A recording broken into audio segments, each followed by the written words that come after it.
So what will you get inside of Alien Frontiers? You'll get a rulebook. You'll get a play board. And this is a beautifully painted player board. This is where all of your dice will go, and you'll have spaces for colonies down on the planet and spaces for dice. You'll get a whole bunch of colored dice and player counters. Now these little boxes, they don't come with the game. There's some bead boxes that I picked up separately.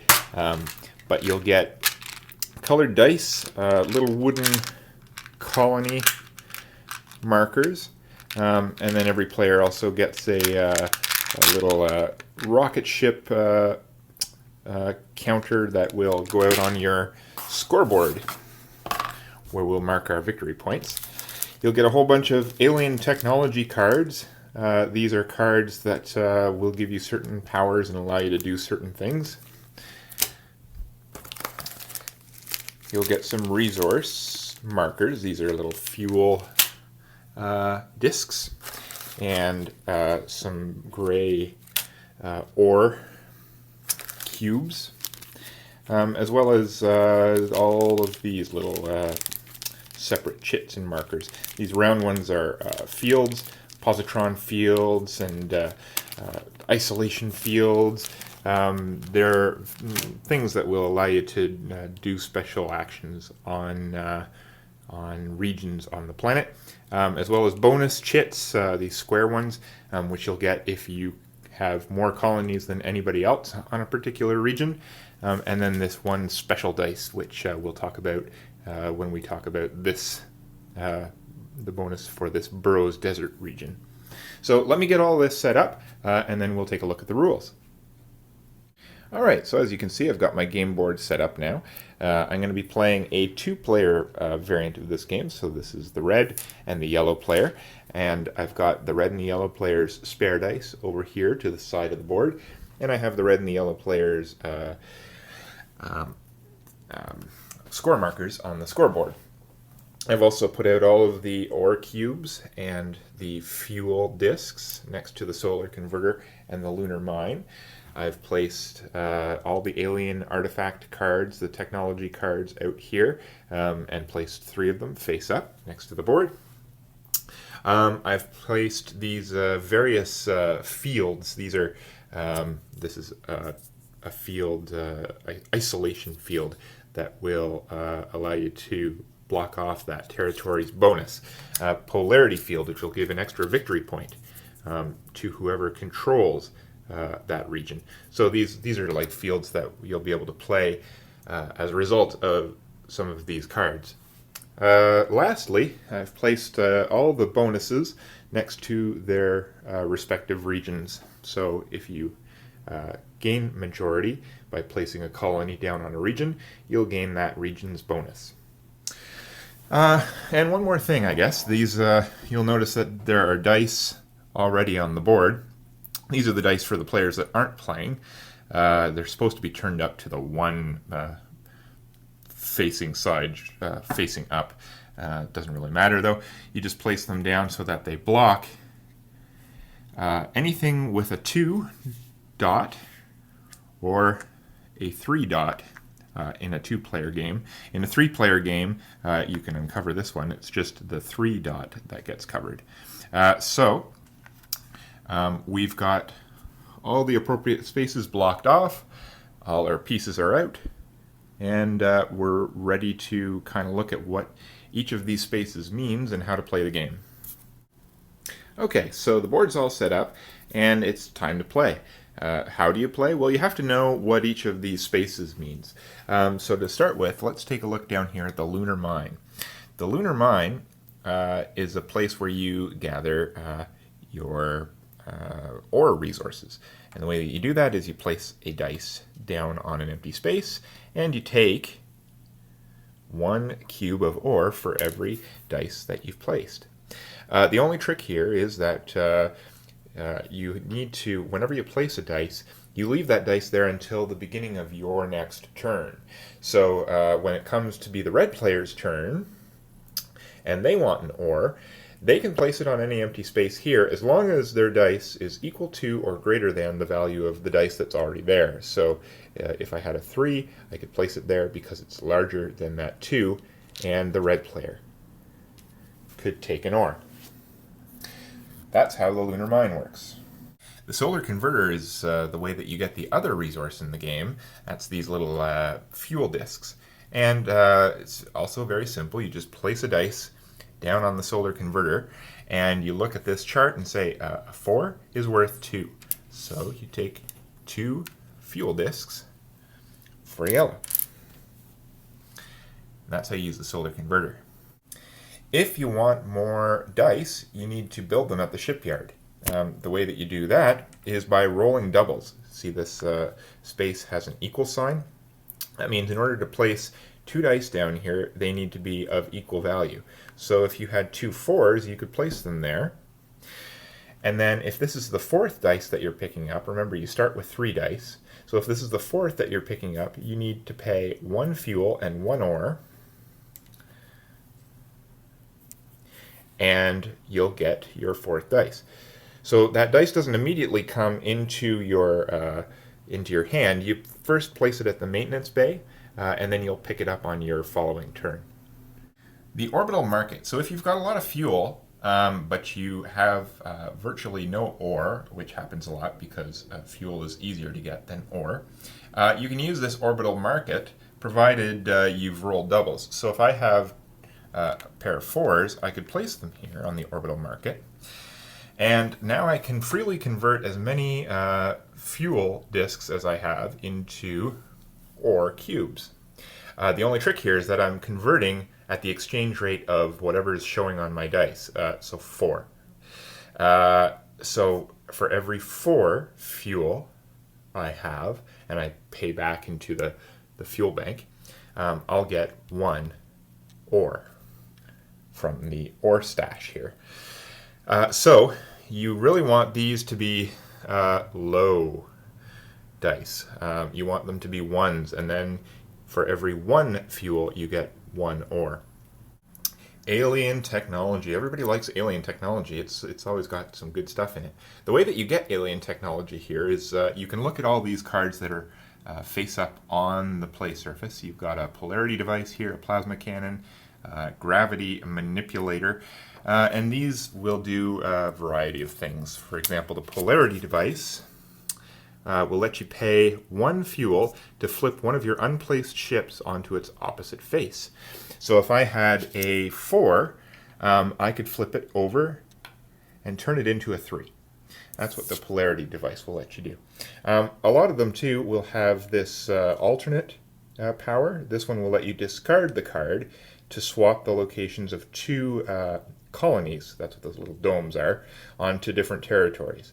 So if we had colonies out here on the planet surface, say a red here and a yellow here, I could discard this card to switch those. Now, the way that you acquire these cards is by placing dice out here at the alien artifact space. So when you do this, for every dice that you place there, you can, if you choose to, you can swap these cards. You can reshuffle and pull out 3 new cards.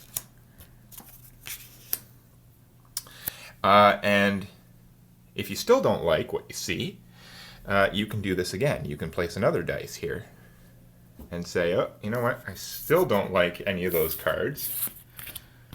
I'm going to pull out 3 more.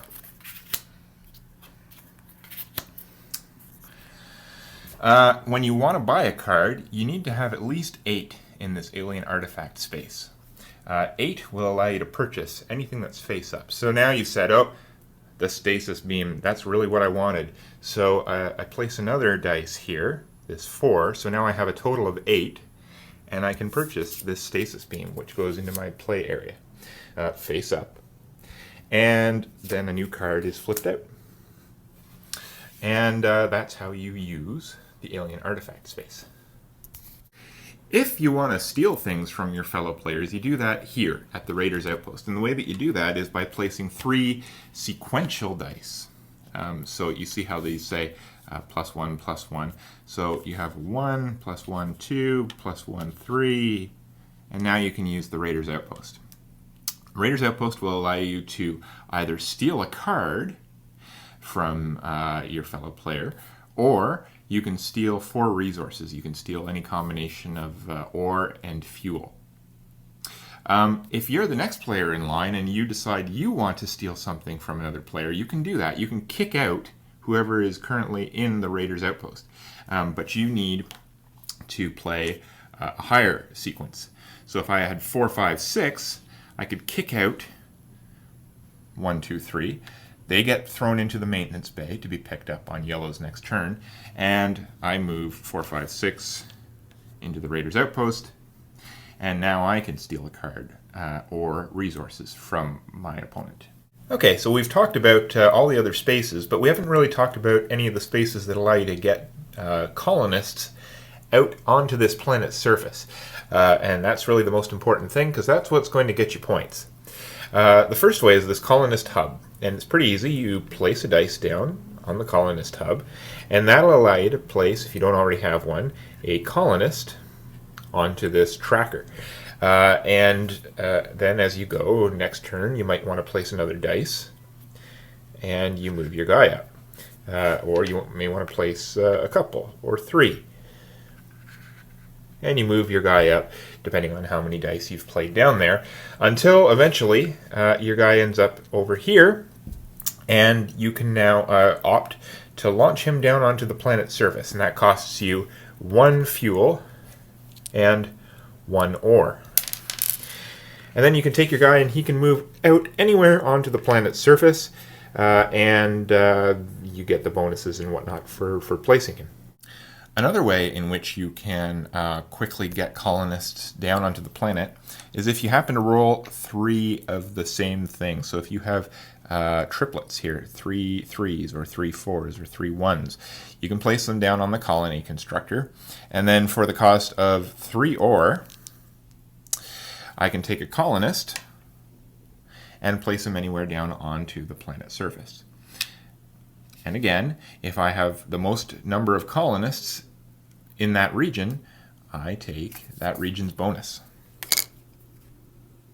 The final way in which I can actually get colonists down onto the planet's surface, I can only use if I have more than 3 dice. So if I've used the shipyard to purchase 4 dice or 5 or 6, I can use one of those acquired dice, provided that there was a 6 on them. So if I had rolled a 6 on one of these dice, then I can use that at the terraforming station, pay 1 fuel and 1 ore, 1 fuel and 1 ore, and immediately place one of my colonists anywhere down here on the planet's surface.